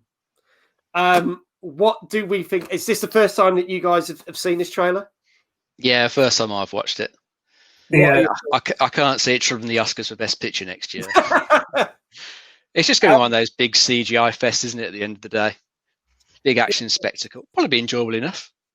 It's going to be, I mean, it's kind of like it's me. I mean, first of all, Paul, I enjoy the Resident Evil films for what they are, which is pure switch my brain off and try not to think about the story. Just enjoy the visuals, and that definitely looks it. I mean, my first impression was having Dragon graphics come on quite well since Dragonheart. I mean, it's sort of like, dragons now actually kind of look really impressive, so that looks good. The monsters look really good. I'll put, we'll probably still be in lockdown when that comes out, so it's not like we'll be going to cinema to watch it. So. Yeah, it's allegedly it's supposed to be coming out round about Christmas time, I believe. According to those trailers, I don't know what the UK date is for. And for Duran, who's just come into the chat, hi, we are talking about the Monster Hunter film that's come out based on the game, or is coming out based on the game. So yeah, we'll have to say the visuals do look great. I'd probably watch it. I don't know whether I'd go to the cinema to watch it, but I'd definitely watch it. My biggest concern is, will it have the backlash of like the Resident Evil films? I know there's a big fan base for Resident Evil films, but when you think about it and you look at it, apart from some names of characters, really those Resident Evil films don't have really anything to do with any of the games, really. They're very loosely connected. Yeah. And I think that is the general concern about this. But I think some fears have been put aside because it looks like this might actually have more to do with that than previous films that Paul W.S. Anderson has done. I'm willing to give it a shot. I mean, I didn't think Detective Pikachu would be any good, and I was pleasantly surprised by that. So, I'm willing to kind of like give it a go, as I said. But I won't be going to cinema to watch it. I'll find somewhere to stream it. But yeah, I mean, I've not played any Monster Hunter games, but I have got because one of the good things about the PlayStation 5 is you got the PS collection that they released, and Monster Hunter was in that. So I'll put that on my list, so I will have something to play later on. But, as much as I like seeing games being turned into movies in some way, shape or form, but where it goes wrong is when they start trying to force too much homage and sacrifice. You can't do like a Grand Theft Auto game in a movie because the Grand Theft Auto has 50 hours of story behind it. You can't do a Final Fantasy film. You can't do a Final Fantasy film that would be any good because Final Fantasy relies on a story that's slowly burnt. Best Final Fantasy film was Advent Children, and that's because it came out after it was based after Final Fantasy VII. You didn't have to do that story. So yeah, give Paul, give him some of these things that would take far too long to create a good story behind it. Just go with it. It's like a little kid with like paintbrushes. Go paint. Do something nice. So we'll see. Cool. Yeah. James, I'm gonna say thank you so much for being our guest this evening. This is not the end of the show, but James unfortunately has to leave us right now. Yeah. Thank you for taking part, and thanks for being a guest. And hopefully we'll have you back on sometime next year. No, I'll be always around if you ever want to talk about anything PlayStation related, because I'm not allowed to get an Xbox. But I'll definitely be up for talking about anything else, but later on, after my 5th crash. All right, well, thank you very much, guys, and I'll see you later. Brilliant. Thank you very much, James. Thanks for being here. See you soon. Cheers. Cool. So thank you to James for being our guest this evening. We've still got about 20 minutes or so of the show. So me and Dave will crack on and talk about some games. Now, we are going to talk about something completely off the wall, and we're going to look at another game that literally came out this week. And this came out on PlayStation and Xbox. It's been out for over a year on Nintendo Switch. I have no idea what the hell this is on about. There is a couple of trailers that came out. This is probably the most, am I going to say, make sense trailer? I don't know. Let's sit back and watch this. We're probably going to have to just discuss what the hell's going on with this one. But this is, get a load of this. This is Katamaii Damacy Reroll. So we'll have a look at the trailer for that. Check this out.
There you go. I have to say that was the trailer that made the most sense, because if I was going to play, Joran has just said WTF, and Katamaii is like, my eyes. I deliberately picked that trailer because it had little nods to Cyberpunk, Age of Empires, which are all things that are coming out. But if I played one of the other trailers, and we might have this as on next week's show, you're sitting there going, what the hell is this? What the hell is going on? The basis of the game, and this is the very, very basic, because I still don't really understand this, is that you basically create a giant ball out of objects and go around areas, basically destroying everything and becoming a bigger ball to save the universe. That's all I've got. That's all I can tell you. Apparently, it's a massive hit. And obviously, you could tell, like with that, the whole thing with Nintendo was a huge hit. Over in Japan and stuff. Came out on the Switch last year. Now coming to PlayStation and Xbox on both of both versions. George just said, "I buy this game when it comes out. The universe is going to die." So, what, Dave? Can you make head or tail of that? Do you know much about this game? I've heard of it before. They've been around for a while. Could have even been back on PS2 maybe when some of those were out. Okay, they've had a bit of a cult following. One of those sort of oddball Japanese sort of games, isn't it? Doesn't really make much sense, but I guess one of those, if you play it, it'll start making sense to you. Yeah, I guess all sense of it. It looks like it's meant to be quite good from what I know of it. The way it seems to play reminds me of another game, which the name escapes me, where you start off with a tiny hole in an area and you suck things into the hole, and then the hole gets bigger. So then eventually you're sucking in buildings. Mm-hmm. And that seems like you're not sucking things in a hole, you're just rolling to become bigger and bigger and bigger. It's that sort of concept. So I don't know whether it's a kind of, I think it's got a bit of a puzzle element to it to get the right sizes, then pick up bigger and bigger things, and then pick up the entire universe, as you mentioned. Well, exactly. So, and destroy the universe. I can't really comment on that. I've not actually. Have I seen any? There's not been any reviews yet. It's literally come out this week, but we'll see. If you fancy something a bit different for Christmas, give it a go. give it a go. That's probably pleasantly surprised, I bet. I did like that trailer that it was taking the mick out of other games that are due out before Christmas and basically saying, why don't you try this instead? So if you go back and look at that video, it is giving nods. As I say, Age of Empires have got their new Age of Empires 2, Cyberpunk. There was another game as well, but I can't remember what it was taking the mick out of. But yeah, there you go. There you go. So another news story we're going to talk about, and this is very, very loose news story, but it fits in with tonight's show. The PlayStation is Jim Ryan from PlayStation has been said numerous times that they would not go down the Game Pass route that Microsoft have done. They would not do a form of subscription service. Yet, and he said that even up to like September.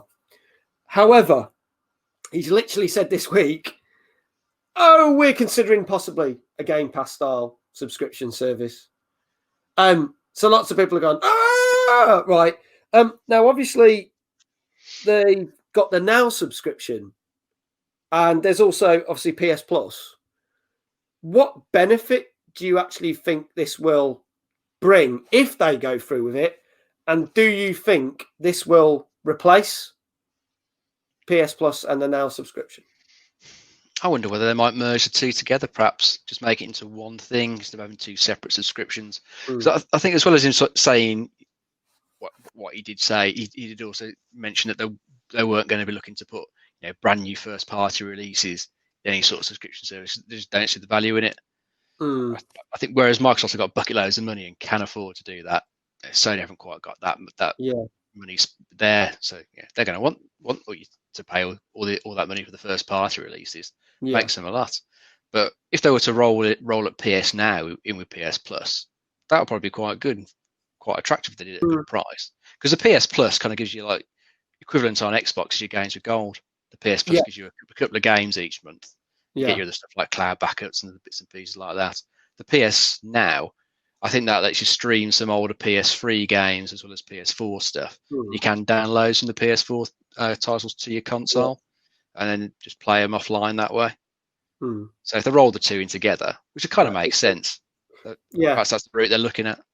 We'll have to see. As I say, it was a bit of a throwaway comment, but then so many people reported on it. And that's the thing, you get something that someone might just say, no.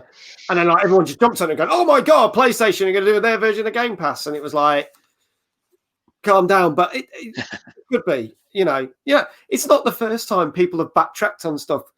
We mentioned this in last week's show. Look at blooming Microsoft, that every Xbox One is going to come with a Kinect and it will be on.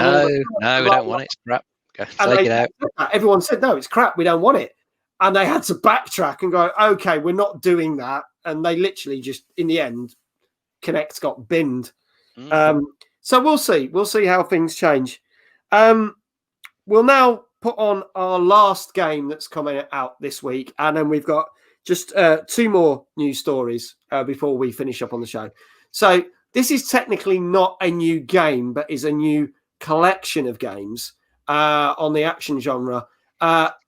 And we'll talk about why I find this a bit odd that they have released this now, but I think there are reasons for it.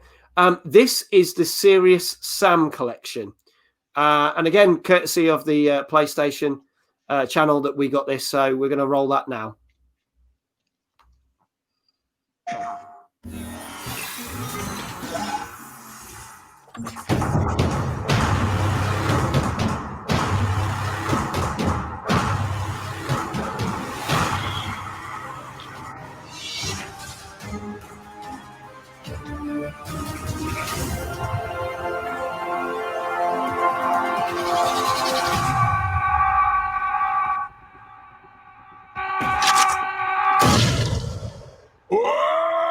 Yourself.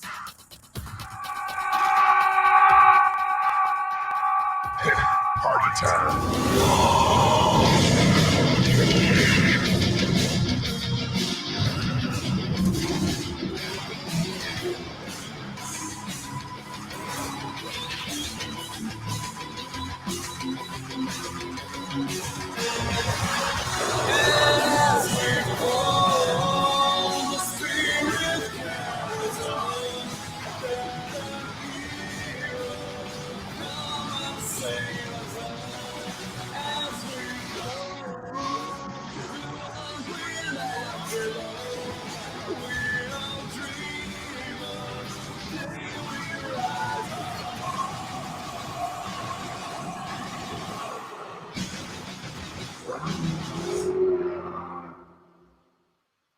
So that is the Serious Sam collection. Now, I've played all three. In fact, I own all three. And I know you and me played the third one quite a lot, but this is going back years ago, back on the 360. So we're probably taking possibly 8 or more years ago since that one came out. And the first two were generally PC shooters. Interestingly enough, nearly all that footage is from the third game. They hardly showed anything from the first two games because they do look dated now.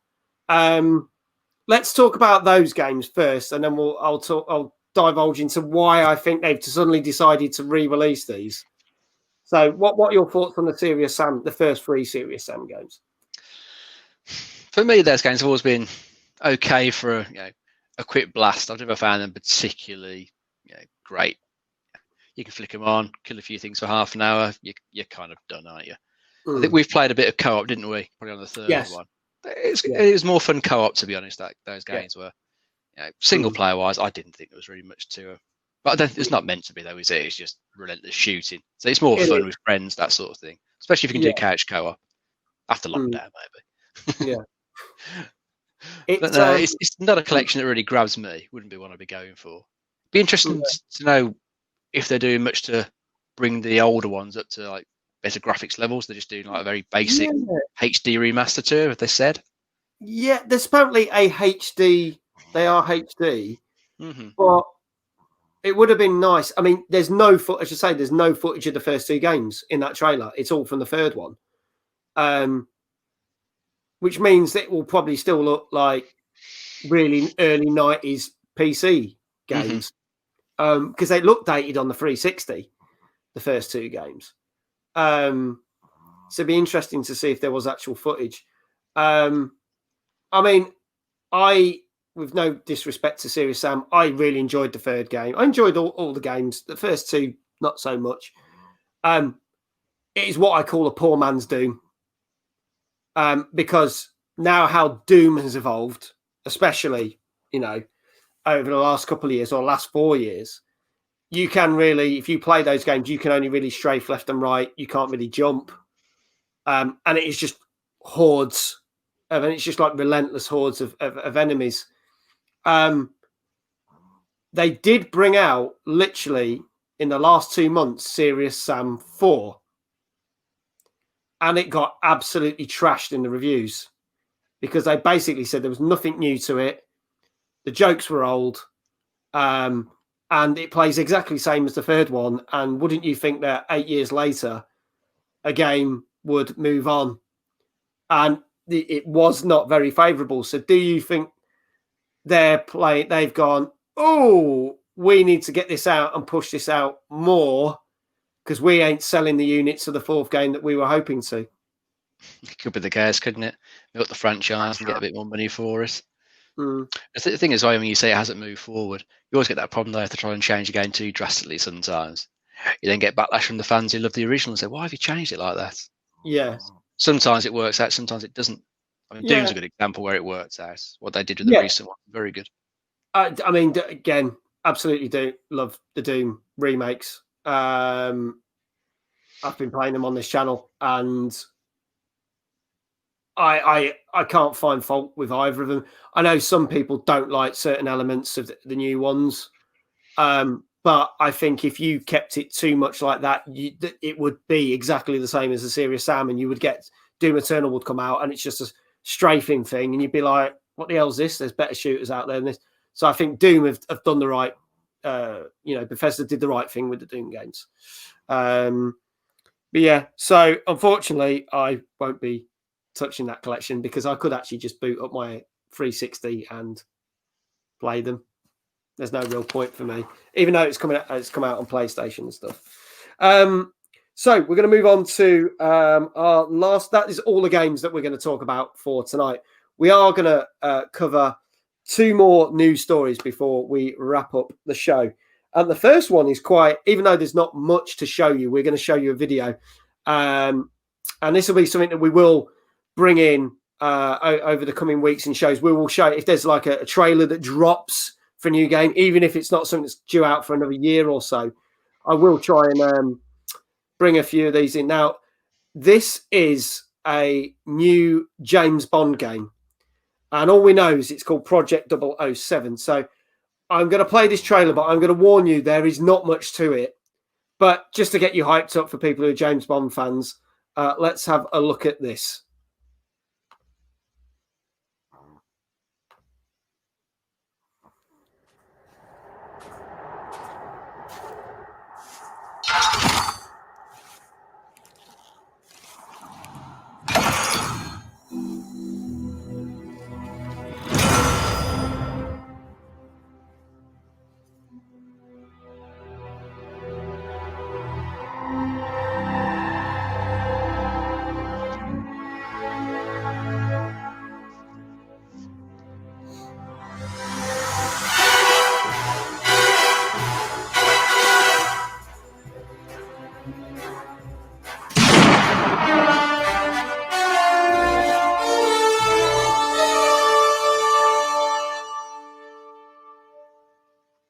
Now, I did say it was short and sharp, and that's exactly what we got. So I can tell you that this is made by IO, who have done the Hitman games. And obviously Hitman 3 comes out next January. They are a very much beloved franchise, and especially the last two Hitman games have basically swept people off their feet at how good they are. We don't know much about this Project 007, but can we assume that it could possibly be in the same vein as the most recent Hitman games? It's possible, isn't it? I mean, they've done some good stuff in it with that the technology they've got, with Hitman, haven't they? Build these big areas, lots of stuff going on. So they could do something really interesting with James Bond. I hope they do something interesting with James Bond. Just don't try and play it safe. Because we've seen it being played safe with, was it Activision? You had the license before, and then EA before them. There's nothing particularly remarkable about any of those games.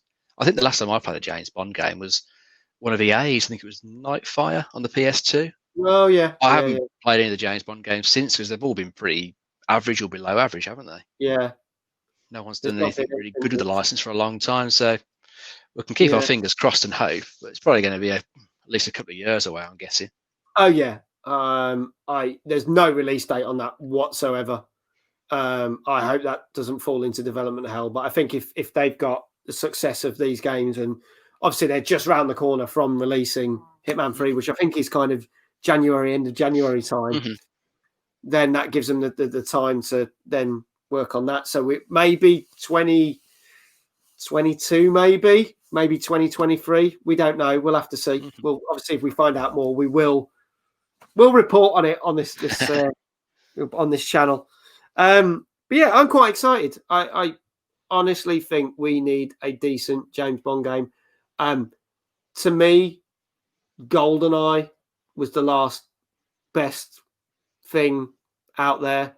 Oh, it's the pinnacle of Bond games, that one, isn't it? I think it's really held a candle to the license since. There's a lot of other games that came out. There's ones that had like Pierce Brosnan and that, which are completely forgettable. And they even, weirdly, on the Xbox, remade GoldenEye, but stuck Daniel Craig in it, which was a bit weird, which I don't think went down too well.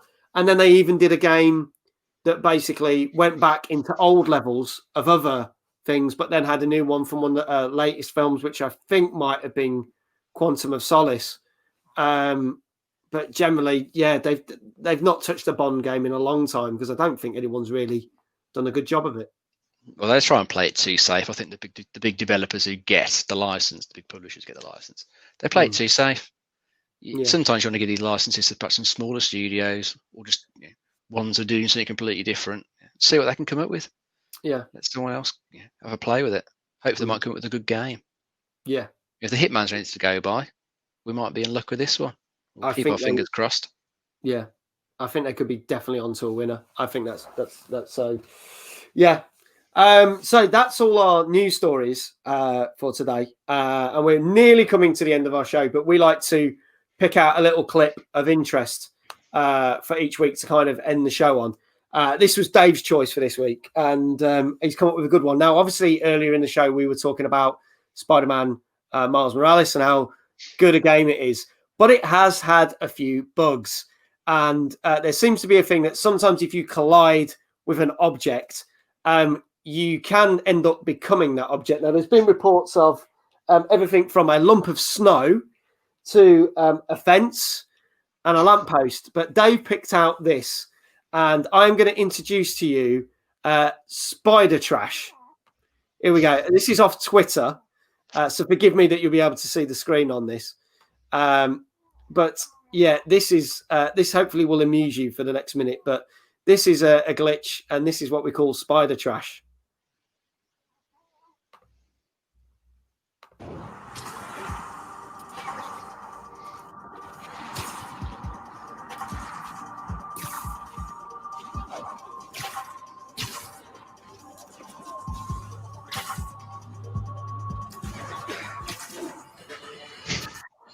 Stop me if you've heard this. Spider-Man chases villain through city. Millions of dollars of property damage involved. We're still tallying up the damage from Rhino's rampage. Then the bridge descends. And now it seems that Junior has decided to go for the hat trick with his new frenemy, the Tinker. I say those two should get a preferably a prison set, and hash out their differences in private somewhere very. So could that be a brand new form of superhero, Spider Trash? Well, if you get bored of the usual characters, it's a way to switch to something else, isn't it? Swing around as a bin, mix it up a bit. A big wheelie bin or recycling bin flying through the sky. Could dump the enemies off at the local tip or whatever. Dumping ground. We'll see. But yeah, it's quite funny how that has made news stories in it. So yeah. It's a nice, in a way, it's a nice glitch, isn't it, Dave? Oh, it is. It is. Doesn't spoil things too much. You can still play the game. Just looks a bit odd. Yeah.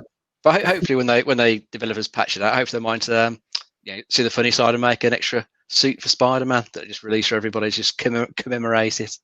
That wouldn't surprise me. That would be good. There have been some games, and funny enough, going back to Hitman, what we were saying, there were some games where there was a bug in. Is it Hitman 1 or Hitman 2? You have to forgive me. Where the suitcase, you throw a suitcase, it homes in on people and it goes around corners and knocks them out. And they did patch the bug, but then they basically made it an item that you could win if you beat a certain challenge.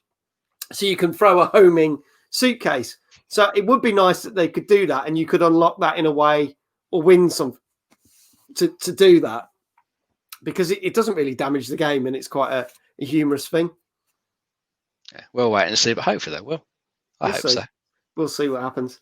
Well, ladies and gentlemen, we pretty much bang on, like this 1 hour 50 mark seems to be our good mark for finishing the show on. We want to thank our guest today, James Brooksbank. Thank you so much for being here today with us. Thank you to everyone in the chat. And if you're watching this on catch up when it's on the YouTube channel, drop us a comment, let us know your thoughts, and thank you for it. We will be back same time next week. We will have a whole host of games that we'll be talking about that have come out, a whole host of things, news stories and other games that will be coming out over the next couple of months, and we'll be discussing that. And we might have a bit of a discussion that which do we actually think is better, the Xbox or the PlayStation? Now, I think that will be the main focus next week. And then I think we should do a show about Nintendo. Give some love to the Switch and stuff, because it is a great console. So we want to hear your thoughts. Drop us a line. Let us know what other subjects you want us to talk about. But we're here for you. Thank you so much to my co-host, as always, Mr. David Jones. Thank you for having me, mate. And thank you to everyone. And we will call it a night. Whatever you're doing, hope you enjoy the rest of your evening. And we will be back with more streaming this week for numerous different games. And we'll see you on the chat show next week. Thank you.